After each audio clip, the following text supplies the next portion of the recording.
Graça e paz a todos, meu nome é Félix Silva, estou passando por aqui para gravar mais um vídeo para este canal.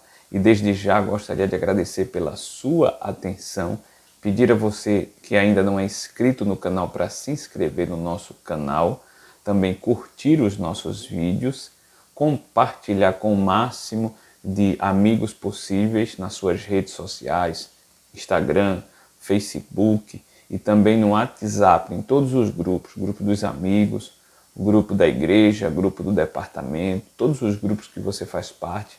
Eu peço a sua ajuda, compartilhe aí com o máximo de pessoas para que a mensagem do Evangelho de Cristo possa chegar e possa edificar mais e mais vidas. Então, se você ainda não é inscrito, como eu disse, se inscreva, mas também curta aqui embaixo. É muito importante que você curta os nossos vídeos. Nós temos uma meta hoje de 100 curtidas. À medida que você curte e também comenta aqui embaixo, o YouTube entende que o nosso canal é um canal relevante e ele começa a recomendar o nosso canal para pessoas que ainda não conhecem. Então, sapeca o like aqui embaixo, a nossa meta é 100 likes. E também deixa seu comentário aqui, o que é que você está achando do nosso canal, o que é que você está achando dos nossos vídeos. Deixa aí a sua sugestão de vídeo que você gostaria de ver aqui no canal, para que a gente possa aí interagir com você, tá certo? Então, nesse vídeo de hoje nós vamos dar continuidade às lições da CPAD, é isso? Nós chegamos até a lição de número 8, cujo tema é Sendo Verdadeiros.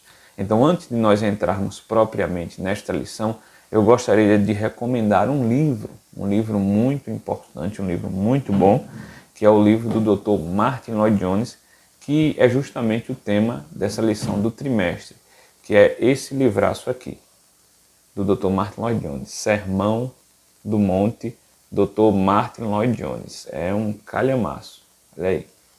Ele foi publicado há muitos anos atrás pela editora Fiel, e na minha opinião é um dos melhores livros na área de comentário do Sermão do Monte. Então, se você não tem, compre, que ele vai lhe ajudar muito a você poder desenvolver melhor o estudo das suas lições. Você que é professor e também você que é aluno da escola bíblica, aí de alguma igreja que tem como currículo escolar da escola bíblica os comentários da CPAD. É isso? Ou melhor, as lições da CPAD. Então, o tema da lição de hoje que nós vamos comentar é Sendo Verdadeiro. O texto áureo diz assim: Bem-aventurado o homem a quem o Senhor não imputa maldade e cujo espírito não há engano. Salmos 32:2. A verdade prática diz: Jesus chamou de hipócritas as pessoas que praticam boas ações não por compaixão ou bons motivos, mas para obter glória diante dos homens. Então, este tema é um tema muito relevante que faz parte do Sermão do Monte, que está lá em Mateus capítulo 6, versículos 1 ao 4, que é a leitura bíblica em classe. E essa lição tem como objetivos, primeiro, contrastar o ato de dar esmola com a hipocrisia. Segundo, colaborar no auxílio ao próximo sem alarde. E terceiro, concluir que Deus contempla o bem que realizamos. Então, essa lição é uma lição que vem tratar sobre a questão do cristão ele ser de fato uma pessoa verdadeira e não uma pessoa hipócrita. A introdução diz assim, olha, o ensinamento de Jesus no Sermão do Monte tem como objetivo fazer com que sejamos seguidores de Cristo comprometidos com o valor ou com os valores do reino. Então, o objetivo principal dos ensinamentos do Sermão do Monte é fazer com que o crente ele seja comprometido com os valores do reino ou com a ética do reino. O Sermão do Monte ele traz muito disso e ele expressa essa verdade. E essa verdade que deve ser vista na vida do verdadeiro cristão. E à medida que ele vive essas verdades, esses valores do reino, ele mostra a diferença perante essa sociedade corrompida. Ainda na introdução diz assim, olha, uma consequência de quem vive esses valores é buscar ser aprovado por Deus e não aplaudido pelos homens, além de vigiar contra a hipocrisia. Então, as pessoas que guardam os valores do reino descritos no Sermão da Montanha, de acordo com o autor, ele é aprovado por Deus, primeiro, e segundo, ele não é hipócrita, pois ele não busca os aplausos dos homens. Então, aqueles que estão interessados em viver aquilo que de fato descreve o Sermão da Montanha, eles são aprovados por Deus. E eles estão buscando a aprovação divina e não a aprovação humana. E isso é muito importante dizer, porque nós estamos vivendo em uma geração, em uma época onde se procura muito ser aprovado pelas pessoas. As pessoas fazem de tudo para ser aprovado por outras pessoas, e quando não são aprovados, elas ficam tristes e decepcionadas, e muitas das vezes entram em depressão ou aderem a alguma doença psicológica por conta dessa não aceitação. Mas o que a Bíblia nos ensina é totalmente ao contrário, que nós não devemos buscar a aprovação humana. Isso não quer dizer que aquilo que a gente venha fazer não vá de nenhuma forma beneficiar a pessoa e que seja ruim fazer isso. Não, mas o motivo ou a motivação principal deve ser a glória de Deus, não a glória do homem. Aí diz assim, nesta lição veremos que Deus condena a hipocrisia de pessoas que praticam boas ações não por compaixão ou outros bons motivos, mas para obter glória diante dos homens. Então, como diz o tema da lição, essa lição ela vem nos ensinando que nós devemos ser verdadeiros, até porque o tema diz sendo verdadeiro. E ela tem como base principal o ensinamento acerca da hipocrisia, o que de fato é a hipocrisia. Então nós já vamos entrar no primeiro tópico. O primeiro tópico diz assim, o ato de dar esmolas e a hipocrisia. Primeiro subtópico, definição de hipocrisia. Então você que está aí e quer aprender, nós vamos ver agora o que é hipocrisia. Diz assim, no grego, a palavra para hipócrita significa alguém que interpreta um papel, um personagem em uma obra teatral. Então, a palavra hipócrita, que deriva da palavra hipocrisia, ela tem como premissa o teatro grego. O teatro grego, na época, era conhecido como teatro de máscaras. O que é isso? É aquele teatro onde pessoas estavam ali encenando e os atores, eles colocavam máscaras. Quando eles iam fazer uma cena que o personagem estava triste, ele colocava a máscara que simbolizava a tristeza. E quando ele ia fazer uma cena com algum outro personagem ali, outro ator, que existia um momento de expressão de alegria, ele colocava a máscara da alegria. Então, a palavra hipócrita, a hipocrisia está ligado a esse teatro. Por quê? Porque o ator, naquele momento que ele está ensinando ali, muitas das vezes ele estava triste.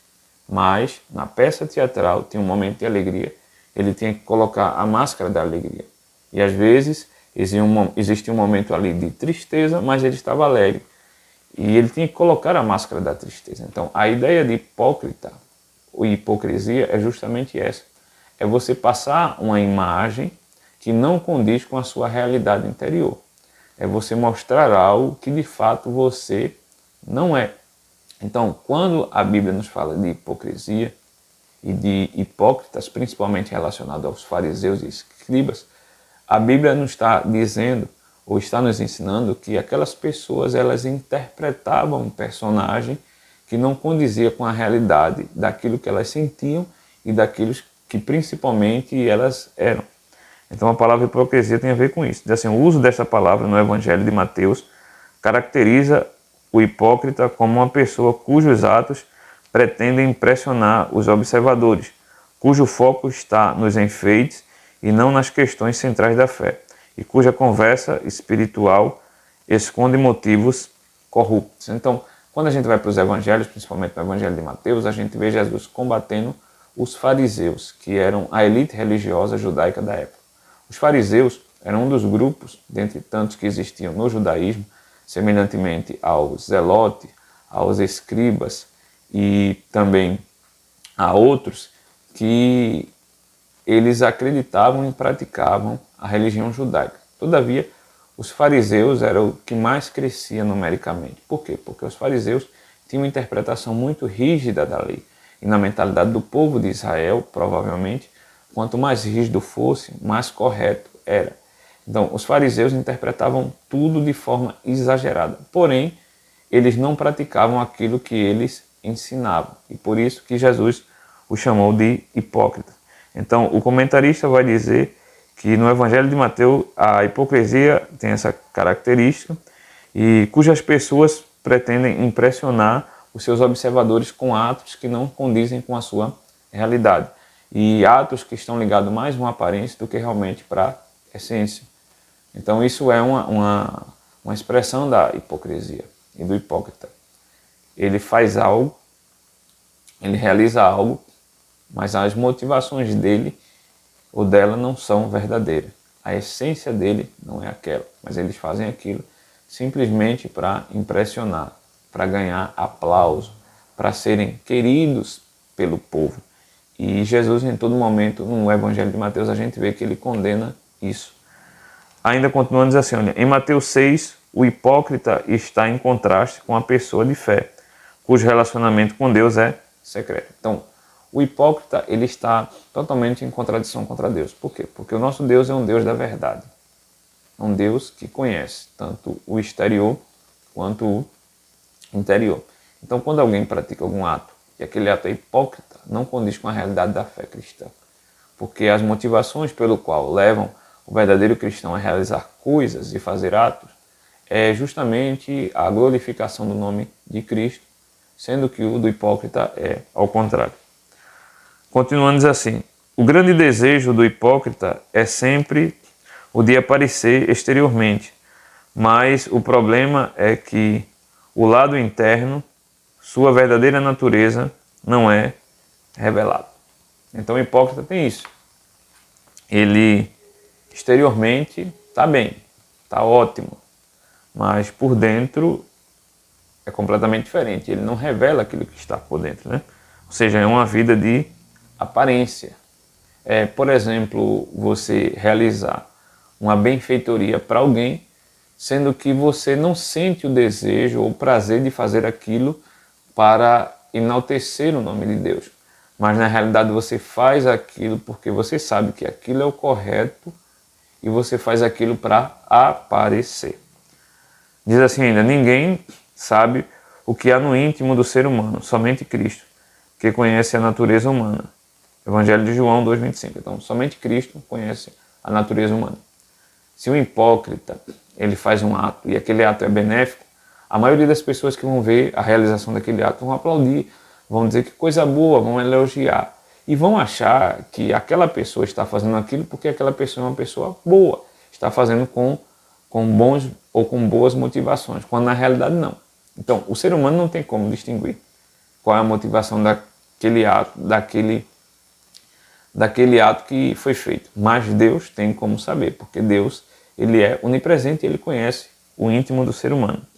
Assim, o cristão que deseja vencer a hipocrisia tem que ter o coração preenchido pelo amor de Cristo. Com esse amor real no coração, não há como o cristão praticar uma coisa e interiormente ser de outra forma. Mateus 5, versículo 48. Então, quando o ser humano ele é atingido pelo amor de Cristo, ele, a partir daí, começa a ter meios e força suficiente para combater a hipocrisia. Se ele vivia numa vida hipócrita, agora o amor de Cristo vai motivar ele a fazer as coisas pelo motivo correto e não pelo motivo falso. Então, somente o amor de Cristo é que pode fazer com que o ser humano ele possa vencer a hipocrisia que muitas das vezes ele tem na vida. E essa hipocrisia, ela é expressa de várias formas. Às vezes, até mesmo através de um bom dia, de um sorriso, de um aperto de mão. Aí alguém pode dizer, mas fazer isso é errado? Não, não é errado. Fazer isso é bom, é ótimo. Mas o que lhe leva ou o que faz com que uma pessoa faça isso? Será que são os motivos corretos? Ou é apenas algo para impressionar. Então, aí surge a diferença de quem faz pela motivação correta e de quem faz de forma hipócrita, ou seja, pela motivação errada. Quem faz pela motivação correta faz da mesma forma que uma pessoa faz pela motivação errada. Porém, o que está na sua essência, a sua motivação, o que lhe levou a fazer aquilo é algo completamente oposto à do hipócrita. Subtópico 2 diz assim: justiça social. Por intermédio da justiça social, os discípulos de Jesus deveriam viver diferentemente dos fariseus, os quais projetavam em suas práticas religiosas mostrar ao público sua grande espiritualidade. Então, o que é justiça social? Justiça social é você entender que o ser humano, ele é igual a você. É aquela frase, somos todos iguais. E sendo todos iguais, cada um semelhante a nós, independente da cor, da raça, do credo, de qualquer coisa, deve ser respeitado e cuidado. E quando a gente olha para o nosso próximo e a gente vê que aquela pessoa não tem o que a gente tem, nós temos o desejo de ajudar aquela pessoa para que a vida dela se torne melhor, semelhante à nossa. E isso a gente pode fazer através de filantropia, de ações sociais, de doações, de atos de piedade, atos de caridade e assim sucessivamente. Isso é uma expressão externa da fé cristã. Todavia, a gente encontra isso no meio dos fariseus. Só que os fariseus faziam tudo isso pela motivação errada, como a gente já vem dizendo desde o começo. Qual era a motivação dos fariseus? Era que o público os aplaudissem. Eles faziam isso porque eles queriam mostrar uma religiosidade e uma espiritualidade que internamente eles não tinham. Então, daí vem toda a crítica de Jesus a respeito dos fariseus. Como eu disse antes, o comentarista diz assim: por intermédio da justiça social, os discípulos de Jesus deveriam viver diferentemente dos fariseus, os quais projetavam as suas práticas religiosas mostrar ao público sua grande espiritualidade. Então, o foco principal do fariseu era se mostrar. Eu tenho que fazer isso para as pessoas verem. Eu tenho que fazer isso para que as pessoas me aplaudam. Eu tenho que fazer isso para que na mente das pessoas elas venham a pensar que eu sou de fato uma pessoa piedosa, uma pessoa santa e uma pessoa que tem uma vida diferente. E aqui, irmãos, a gente já pode ter uma aplicação para a nossa sala de aula, para aplicar na vida dos alunos. É que tudo aquilo que é feito pelas motivações erradas, embora seja certo, mas acaba se tornando algo errado. Por quê? Entenda. Nós devemos fazer as coisas pela motivação correta. A gente deve se afastar do pecado, porque a Bíblia diz isso, e para a glória de Deus e não para a nossa glória pessoal. A gente deve buscar a santificação para que o nome do Senhor seja glorificado e como uma prova externa da fé que existe dentro de nós, e não como uma autopromoção.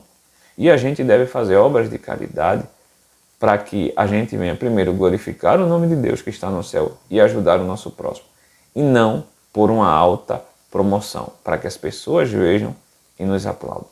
Então, essa é justamente a diferença. Não basta apenas fazer, tem que fazer pelas motivações corretas. Então, Jesus, ele nos mostra isso, e o comentarista diz que os discípulos de Jesus foram chamados para ser diferentes, e não igual aos fariseus, que faziam tudo com a motivação equivocada. Continuando, diz assim, olha, foi nesse particular que Jesus disse: guardai-vos de fazer a vossa esmola diante dos homens, para que serdes vistos por ele. Aliás, não tereis galardão junto de vosso Pai que está no céu. Mateus 6, versículo 1. Então os fariseus faziam tudo para se promoverem, para aparecerem, né? Não diferente dos dias atuais. Nos dias atuais, nós temos ferramentas que fazem com que a nossa divulgação ou nosso marketing pessoal ele atinja um público muito alto. E essa ferramenta ou essas ferramentas são as redes sociais. Não tem problema nenhum você fazer obras de caridade. O problema hoje em dia é que as pessoas já fazem essas obras de caridade visando a publicação das mesmas na internet, para, com isso, chamarem atenção para si e também receberem muitos likes e muitos elogios. Então, é um erro muito grande você fazer isso para chamar a atenção das pessoas e para receber muitos likes. E isso é uma tentação. É uma tentação porque o fato de nós fazermos pela motivação errada se torna um pecado. Embora o ato seja justo, mas a motivação ela é pecaminosa. Continuando diz, os discípulos de Cristo que vivem seus ensinos são conscientes de que nenhum ato de justiça pode ser praticado com a intenção de glorificação pessoal. Como já disse, nenhum ato que um discípulo de Cristo venha fazer tem que ser para a glorificação própria, mas de Cristo. Tudo o que fizemos deve ser para a glória de Deus. Temos ou tememos todo cuidado, pois a tentação de exibir a justiça social pode surgir em nossos atos piedosos de oração, jejum e oferta. Como foi falado, nós vivemos uma tentação.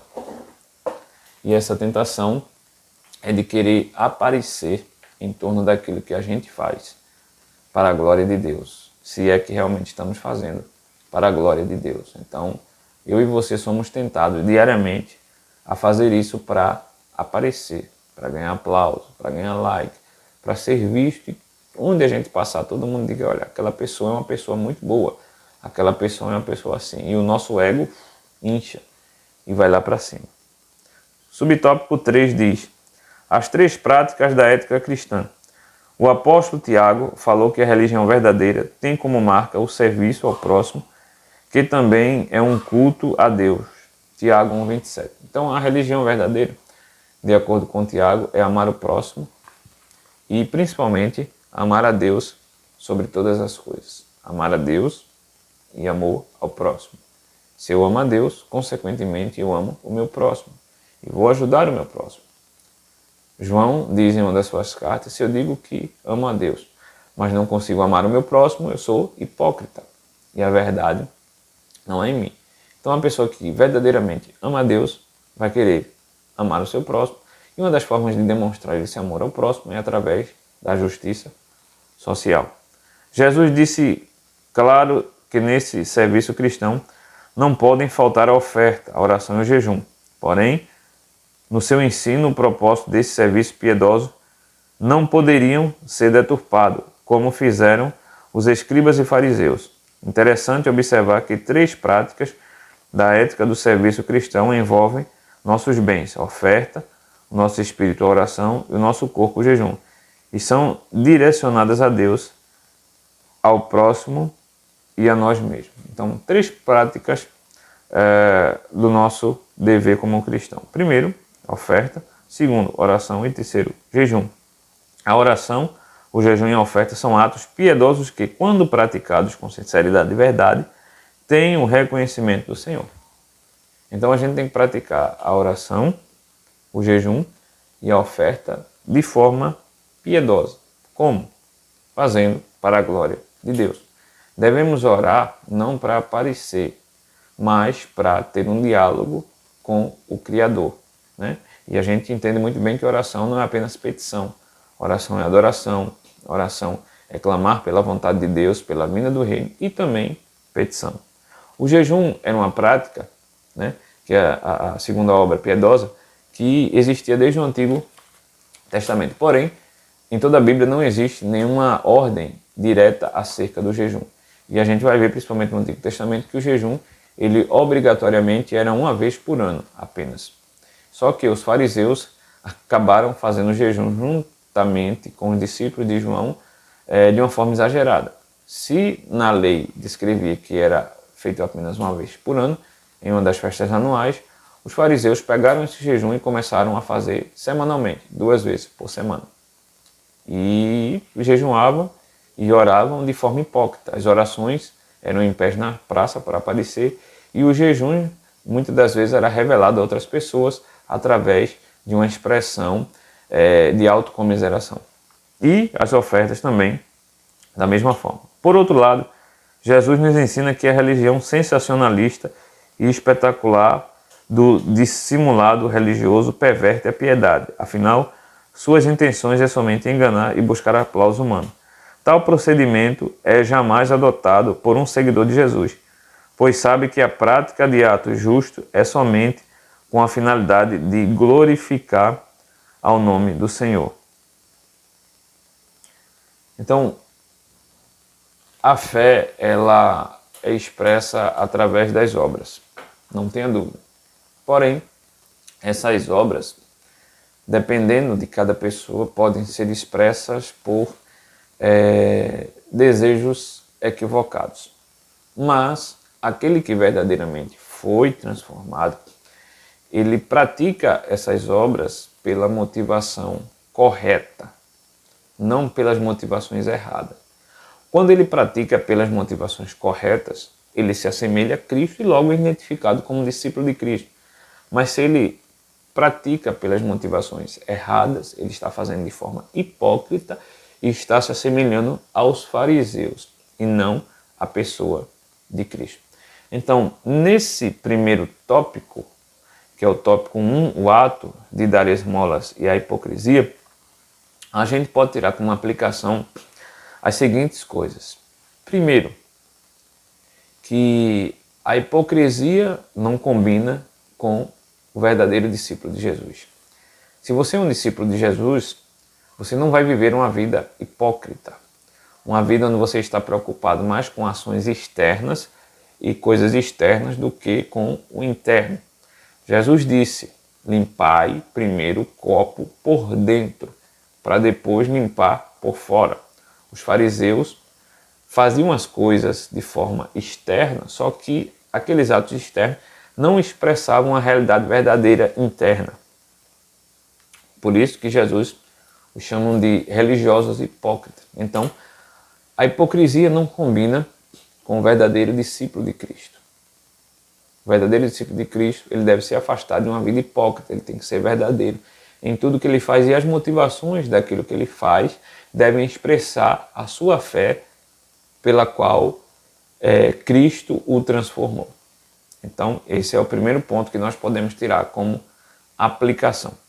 O segundo ponto que a gente pode tirar como aplicação é que o cristão, ele deve agir com benevolência e praticar atos de benevolência com o seu próximo.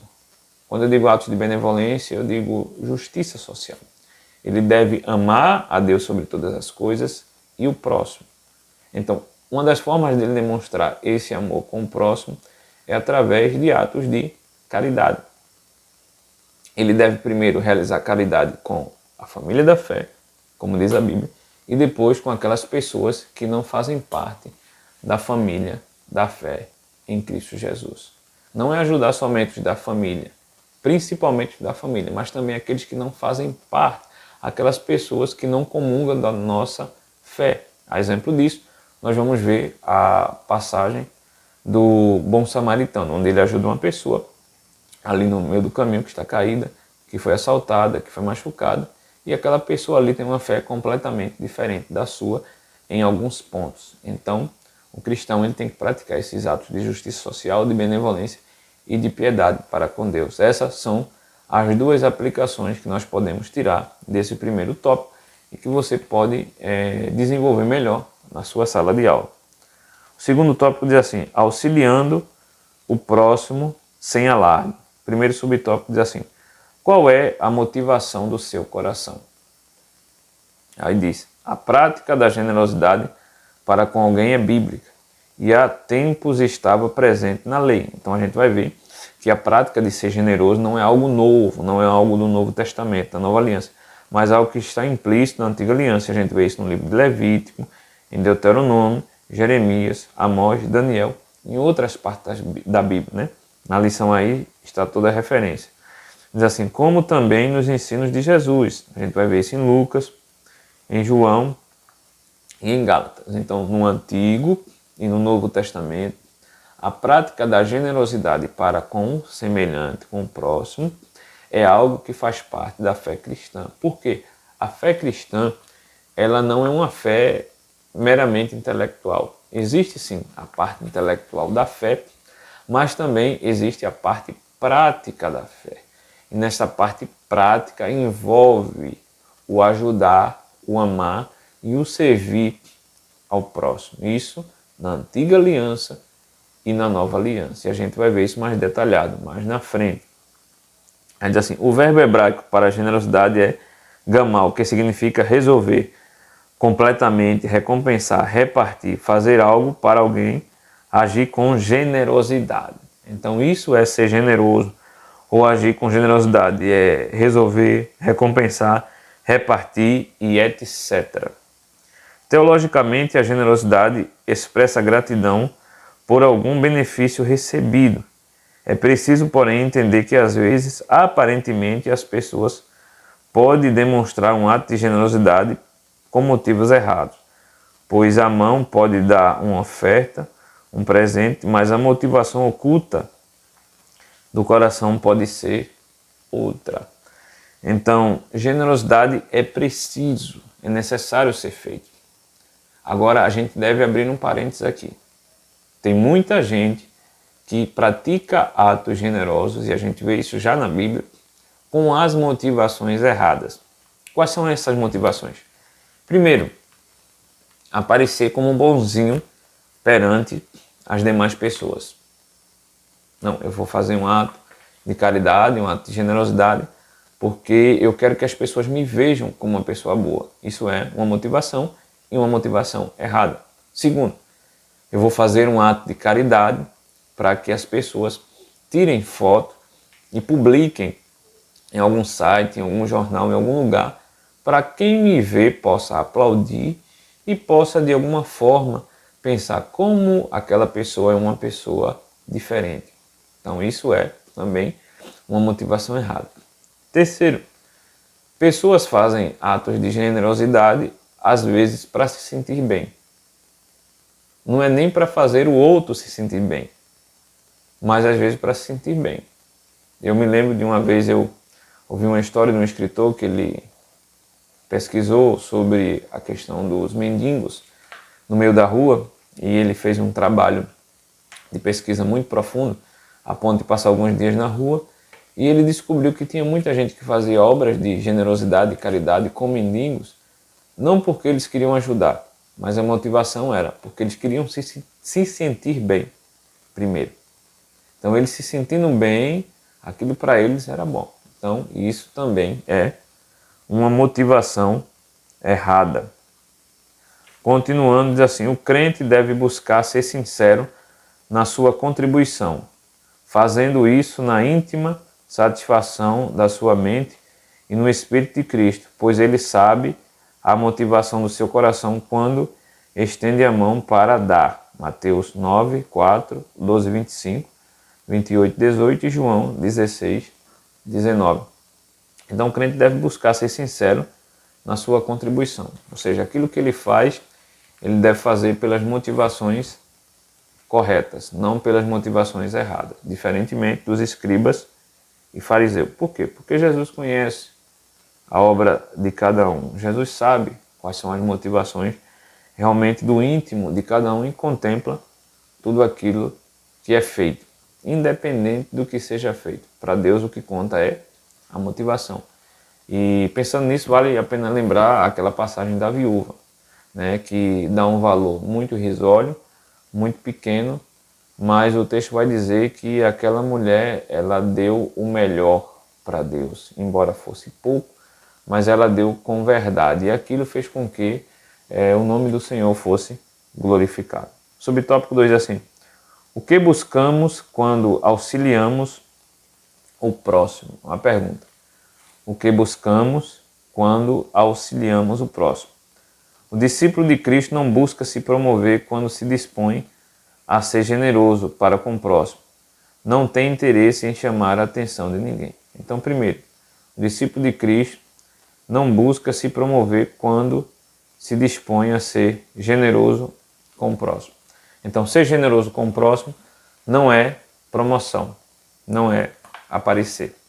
E segundo, vai dizer o seguinte, não tem interesse em chamar a atenção para ninguém. Ou seja, a finalidade de fazer algo não é de chamar a atenção. E eu aqui até incluo mais um ponto. Não é de fazer barganha com Deus. O crente não deve fazer nada, seja o que for, para barganhar com o Senhor. Do tipo, não, eu vou fazer isso, porque se eu fizer isso, Deus ele vai me conceder uma bênção. Não, eu vou fazer isso, porque se eu fizer isso, eu estou querendo que Deus abra uma porta, ou que faça isso na minha vida, e eu fazendo isso, Deus vai fazer. Não. Não é dessa forma que a gente faz as coisas no reino de Deus. Os valores do reino são diferentes dos valores do mundo. Os valores do mundo giram muito em torno de um relacionamento falso, hipócrita e principalmente interesseiro, onde uma pessoa faz algo para outra visando que aquela pessoa pode ser uma pessoa que venha beneficiar ela no futuro. Já nos valores do reino, na cultura do reino, isso não procede. Por quê? Porque o crente tem que fazer algo, não porque Deus vai fazer algo na vida dele ou pode fazer, mas por aquilo que Deus já fez, que é o maior de todos os milagres e o maior de todas as obras, que é a salvação. Então a forma de expressar essa salvação é fazendo coisas pelo reino de Deus, não como o mundo, interessado em algo futuro, mas como uma resposta daquilo que já foi feito em nós. Então a cultura do reino é diferente. Assim, todavia, a sua beneficência e generosidade são atos piedosos praticados como partes essenciais da religião pura para com Deus, que é o cuidado dos órfãos e das viúvas. Todavia, a sua beneficência e generosidade, ou seja, do cristão, são atos piedosos praticados como partes essenciais da religião pura para com Deus. Ele faz aquilo porque Deus o transformou, que é cuidar dos órfãos e das viúvas. Então, no Antigo Testamento, o povo de Deus sempre se responsabilizou por órfãos, viúvas e estrangeiros. Sempre. No Novo Testamento, a gente vê que isso tem continuidade. Isso não para. Ajudavam-se os estrangeiros, porque muitos desses estrangeiros eram pessoas que vinham para Israel, porque abraçavam a fé judaica, e agora eles vinham para o lugar principal, de onde exercer a sua fé, que era em Israel, e muitos desses não tinham emprego, não tinham pessoas ali que pudessem ajudar, e o povo de Deus ajudava com aquilo que podia, repartindo. Também as viúvas, que eram mulheres que se casavam com homens muito novos, e aqueles homens de uma idade superior a delas morriam mais novo, e elas ficavam viúvas, e não tinham como ser mantidas, e existia todo um procedimento na lei que abrangia isso, mas mesmo assim aquelas viúvas eram ajudadas. E terceiro, o órfão também era ajudado pelo povo de Deus no Antigo Testamento. Diz assim: tomando Cristo como exemplo maior, o qual andou por todas as partes fazendo bem, agir dessa maneira é sinal de que realmente o Evangelho de Cristo tem influência em sua vida. Jesus adverte a respeito de qualquer que haja em busca de receber louvores dos outros, ou transforme atos piedosos em atos profanos. Quem age dessa maneira sempre será visto por Jesus como um hipócrita. Então, se alguém faz alguma coisa, alguma obra de caridade, ou coisas do tipo, visando algo que não seja a glorificação do nome de Cristo, essa pessoa não é bem vista por Jesus, essa pessoa é mal vista. E sendo mal vista, aquele ato, aquele fazer, aquilo que foi feito, embora gere um resultado material satisfatório, mas espiritualmente é rejeitado por Deus. E diz mais assim: nossa religiosidade nunca deve ser para orgulho pessoal e desprezo dos outros, pois, procedendo dessa maneira, estaremos no mesmo nível dos fariseus. Então, a nossa religião nunca é para orgulho, mas para, como diz o comentarista, diz assim: nossa religião nunca deve ser para orgulho pessoal e desprezo dos outros. Ou seja, nossa religião nunca é para o nosso orgulho, nem desprezar os outros, pois procedendo dessa maneira estaremos no mesmo nível dos fariseus, ou seja, estaremos nos igualando à prática dos fariseus. Continuando, diz assim: nosso Senhor deixou claro que nossa justiça deve ultrapassar a deles. Caso não seja assim, não teremos parte no reino de Deus. Mateus 5:20. Então nós devemos agir completamente diferente dos fariseus. Na nossa prática, a nossa justiça deve exceder, deve ser maior. Os fariseus faziam as coisas para aparecer.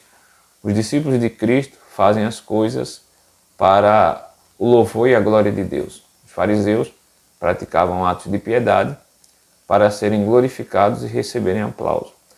Os discípulos de Cristo fazem as coisas, os atos, as obras, a justiça social para que o nome de Jesus seja engrandecido e o evangelho seja propagado. Os fariseus, eles oravam, eles jejuavam para auto se promover como pessoas espirituais, mas os discípulos de Cristo fazem isso porque aqueles que foram salvos fazem isso para alimento espiritual próprio. Continuando, subtópico 3 diz assim: a maneira de ofertar segundo Jesus. No ato de ofertar, devemos ter todo o cuidado necessário para não buscar louvores ou não louvarmos a nós mesmos. Então, o ato de ofertar é muito importante. E esse ato de ofertar, como vai dizer o comentarista, ele deve ser feito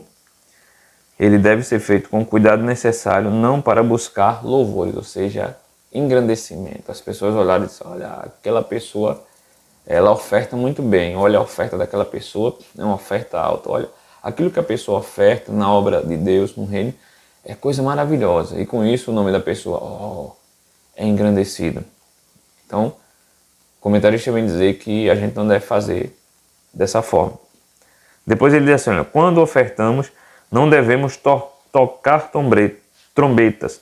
É claro que a referência que Jesus fez a esse toque foi metafórica, ou seja, uma metáfora que Jesus está falando, que quer dizer tornar público. Então, quando alguém for fazer alguma coisa no reino de Deus, deve fazer para que o nome de Deus seja propagado, para a glória dele, e não para tocar trombetas, ou seja, para se tornar algo público, que as pessoas vejam.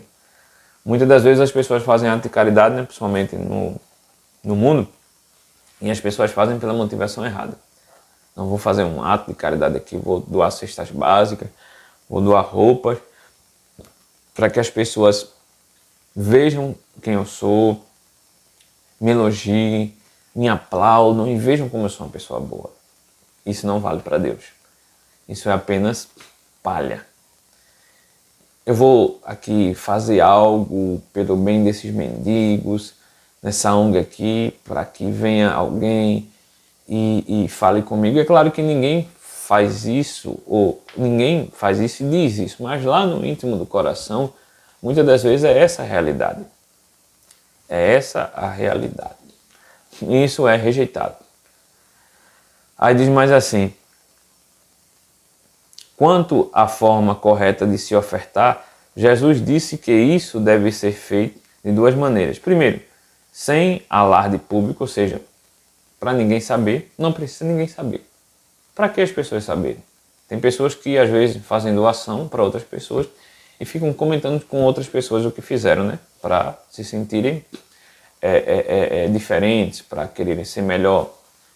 E segundo, vai dizer o comentarista, essa doação deve ser voluntária e discreta, ou seja, deve ser algo que parte do desejo do coração e de forma discreta. Não precisa você colocar na rede social, não precisa você querer chamar a atenção do povo para que as pessoas vejam isso, porque nada disso vai ser aceito por Deus. E chegamos até o último tópico, que é o tópico número 3, que diz assim: Deus contempla o bem que realizamos. Ou seja, Deus vê, Deus recebe o bem que realizamos. O primeiro subtópico diz assim: o Deus que tudo vê. Um dos atributos divinos é a onisciência. Deus é descrito nas páginas das Sagradas Escrituras como aquele que tudo vê. Para ele não existe surpresa nem desconhecido. Gênesis 14. Então, Deus contempla tudo. E Deus contempla tudo porque ele é onisciência. A onisciência é um dos atributos divinos que nos fala a respeito de que Deus está em todos os lugares ao mesmo tempo. Ou seja, ele vê tudo. Não há nada que possa fugir da sua vista, do seu controle. Ele é onipotente, ou seja, todo-poderoso, e ele é também onipresente. Ele sabe de tudo. Ele sabe de tudo. Então ele sabe a motivação do coração de cada um naquilo que faz. Assim, nada pode escapar da onisciência divina. Seria triste demais para nós servirmos a um Deus que não tem o controle das coisas, nem sabe o que vai acontecer. O que nos dá segurança é que até aquilo que vamos pedir, ele já sabe. Mateus, versículos 6 e 8. Então, uma das provas que Deus conhece tudo é que até mesmo aquilo que a gente vai fazer, aquilo que a gente vai falar, como diz o salmista, ele já sabe. Então a gente não pode pegar Deus de surpresa. Existe uma corrente teológica chamada de teísmo aberto que diz que Deus pode ser pego de surpresa. Mas isso é algo que não faz sentido à luz da Bíblia. Subtópico 2 diz o seguinte: o Deus que recompensa. O nosso Deus contempla tudo, em especial o bem que fazemos. O escritor da carta aos Hebreus diz que o nosso Deus não é injusto para se esquecer da nossa obra e do trabalho da caridade que foi mostrado para com seu nome. Hebreus 6:10, Mateus 10, versículo 2, capítulo 4 e Evangelho de João 13, versículo 20. Então, Deus não é injusto. Tudo aquilo que a gente faz, embora seja uma expressão da nossa fé, atos de piedade, atos de caridade, justiça social, atos de benevolência, esses atos são contemplados diante de Deus e vão ser retribuídos por Deus quando a gente chegar no céu com o nosso galardão. Detalhe, a gente não deve fazer as coisas por conta do galardão, a gente deve fazer porque a gente sente o prazer de fazer para a glória de Deus, mas mesmo assim, lá no céu, Deus vai nos retribuir com um galardão, né? E continuando diz, já quando os homens aplaudem qualquer ação feita por outros homens, eles não conhecem a causa, o motivo que impeliu a tal ação, pois vem somente aquilo que lhes é manifesto externamente. Então, como eu disse lá no começo, as pessoas não têm como identificar qual é a motivação da sua ação. Por que você fez isso? Por que você vai fazer isso? Por que você fez?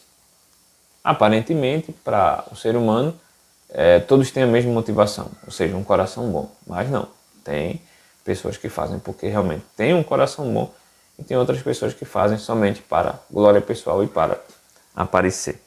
O Senhor, pelo contrário, vê o que está no coração. 1 Samuel 17, né? Aquela passagem de quando vai ser ungido o rei de Israel, né? Samuel vai até os filhos de Jessé e passam todos. Samuel quase se engana pela aparência, mas lá no final de tudo Deus diz, ainda falta algum, e de fato faltava Davi, que era o mais novo, que não tinha aparência de rei. Então Deus, ele conhecendo o coração de Davi, ele contempla e ele resolve colocar Davi porque era o escolhido dele e ele sabia o íntimo do coração de Davi. Então Deus vê o que está de fato no nosso íntimo. Não as nossas ações, mas aquilo que está e que nos está levando a fazer tais ações boas ou até, digamos, ruins. Quando um crente procura fazer algo apenas para que outras pessoas vejam, está desprezando os ensinos verdadeiros de Cristo, que especificamente afirmou que nada deve ser feito para receber aplauso dos homens. Então, Deus condena as motivações erradas. O ato pode ser correto, mas a motivação sendo errada é condenado por Deus. Assim, ademais, ainda age como se Deus não estivesse atento a tudo que ele faz. Então, essas pessoas, eu não sei o que tem na cabeça delas, elas fazem as coisas e se esquecem de que Deus está vendo.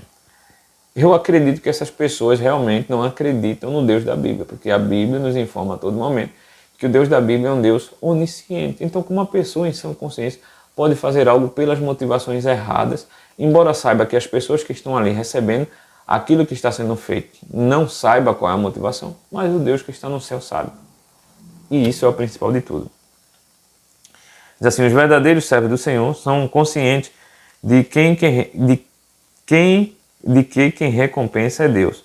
Por isso praticam obras ou suas obras no anonimato, em secreto, por amor ao Pai e por sempre quererem agradá-lo em tudo. Então, qual é a motivação verdadeira? O que é que deve levar um crente a fazer as coisas? Primeiro, deve levar em consideração que devem fazer aquilo para agradar a Deus, não para agradar os homens. É perca de tempo fazer as coisas para agradar os homens. A motivação única deve ser agradar a Deus. Eu devo doar cestas básicas, eu devo doar roupas, eu devo ajudar o meu próximo, eu devo fazer qualquer coisa que venha ajudar o meu semelhante para agradar a Deus, não para ser visto. Diz assim, o salvo em Cristo deve lembrar de que Deus irá recompensar cada um segundo o seu procedimento, como já foi falado. Portanto, é sempre bom fazer o bem. Provérbios 3, 27 e Romanos 2, versículo 7. Lembrando de que aquele que sabe fazer o bem e não faz, está cometendo pecado. Tiago 4, 17. A conclusão diz, por meio de Jesus, ficamos cientes de que Ele deseja que andemos na verdade, sejamos honestos e em nossa justiça, ou que a nossa justiça ultrapasse a deles, os fariseus. Mateus 5, versículo 20. Em todos os aspectos, sejam ou sem jamais buscar a exibição. Então a gente tem que ser verdadeiro, a gente deve fazer as coisas com verdade e não com hipocrisia, para a glorificação do nome de Cristo. Então o que é que a gente pode extrair do tópico de número 3 como aplicação para as nossas vidas e para as nossas salas de aula? É que a gente deve fazer as coisas não para aparecer. Tem muita gente, até mesmo dentro da igreja, que faz as coisas para aparecer, para receber algum tipo de prêmio, algum tipo de elogio, algum tipo de reconhecimento. Eu me lembro que uma certa vez, um rapaz, um oficial da igreja, chegou para mim, quando eu digo oficial, eu digo obreiro, e disse o seguinte, olha, se hoje eu me mudasse para outra cidade, quando eu chegasse naquela cidade, eu não diria o que eu fui na minha igreja anterior, ou seja, um obreiro na igreja. E eu perguntei por quê? E ele disse, não, porque a gente faz tanta coisa na igreja e não é reconhecido. E naquele mesmo momento veio ao meu coração a tristeza. Por quê? Porque eu percebi que aquele irmão estava procurando algum tipo de reconhecimento por aquilo que ele fazia na obra de Deus. E isso é difícil, não é a motivação correta. Então, nós devemos fazer as coisas não para aparecer, mas para que o nome do Senhor seja glorificado. Segundo, a maneira da gente ofertar, a maneira da gente orar, a maneira da gente ajudar o próximo, ela deve ser algo que não busque a glória própria, né? A gente tem que fazer e entender que tudo tem que ser feito para a glória de Deus. Tudo. Paulo diz, quer comais, quer bebais, quer façais qualquer outra coisa, fazei tudo para a glória de Deus. Então a glória de Deus deve ser a motivação principal. Tudo que a gente faz na nossa vida, seja para nós mesmos ou até mesmo para o próximo, principalmente para o próximo, deve visar essa glorificação do nome de Deus e não do nosso. E como aplicação do terceiro tópico, nós podemos trazer para as nossas salas também, né, e para o nosso dia a dia, mostrando que Deus conhece tudo. Então é em vão fazer qualquer coisa pelas motivações erradas, porque o nosso Deus é um Deus que está em todo lugar. Ele é onisciente. Então, se uma pessoa ela faz algo na glorificação própria, Deus está vendo. Se faz pelas motivações erradas, Deus está vendo, porque Deus é um Deus onisciente, um Deus onipresente, está em todo lugar, sabe de tudo. Ele sabe até mesmo as palavras que eu vou dizer antes mesmo de eu falar. Ele sabe das minhas motivações, ele sabe dos meus pensamentos, ele sabe tudo. Não tem como a gente esconder nada de Deus.